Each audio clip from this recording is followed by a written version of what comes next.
So if this happened to you, an error has occurred, you have been signed out, don't worry, you just connected to your PlayStation Store. So we go to PlayStation Store. Okay, wait for the PlayStation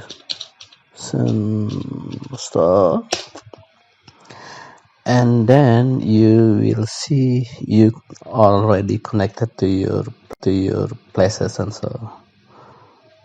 So don't worry if you has the sign out an error has occurred, you have been signed out, so don't worry about that. So you just connected to your